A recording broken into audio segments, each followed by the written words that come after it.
रयत शिक्षण संस्थेचे परशुराम जोमा म्हात्रे विद्यालय, आत्माराम धोंडू म्हात्रे ज्युनियर कॉलेज व ITI नावडे येथे 1965 पासूनच्या सर्व माजी विद्यार्थ्यांचा भव्य स्नेह मेळावा नुकताच उत्साहात संपन्न झाला। 21 डिसेंबर रोजी सकाळी 9 वाजता शाळेच्या प्रांगणात हा सोहळा पार पडला। अनेक वर्षांनंतर एकत्र आलेल्या विद्यार्थ्यांनी आपल्या शालेय जीवनातील आठवणींना उजाळा देत एक दिवस शाळेसाठी हा मंत्र सार्थ ठरवला।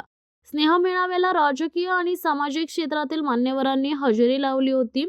यामध्ये प्रामुख्याने माजी आमदार बाळाराम पाटील आणि माजी नगरसेवक अरविंद पुंडलिक म्हात्रे यांनी उपस्थित राहून जुन्या मित्र-मैत्रिणींशी संवाद साधला।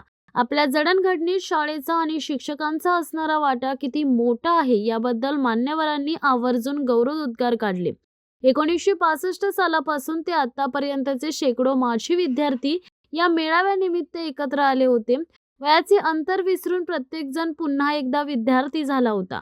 शाळेचा परिसर, वर्गखोल्या आणि जुन्या मित्रांच्या भेटीने अनेकांना गहिवरून आले। या मेळाव्यामुळे विविध क्षेत्रात कार्यरत असलेले विद्यार्थी एकाच छताखाली आल्याने विचारांचे आदान-प्रदानही झाले।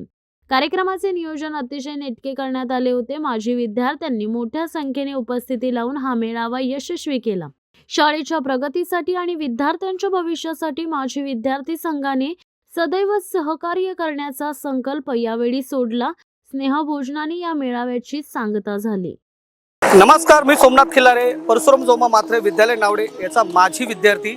आपल्या शाळेमध्ये 1965 ते आतापर्यंतच्या माजी विद्यार्थ्यांचा स्नेह मेळावा आयोजित केलेला आहे। हा स्नेह मेळावा 21 डिसेंबर आपल्या विद्यालयामध्ये सकाळी 9 वाजता संपन्न होणार आहे, तरी सर्वांनी उपस्थिती लावावी।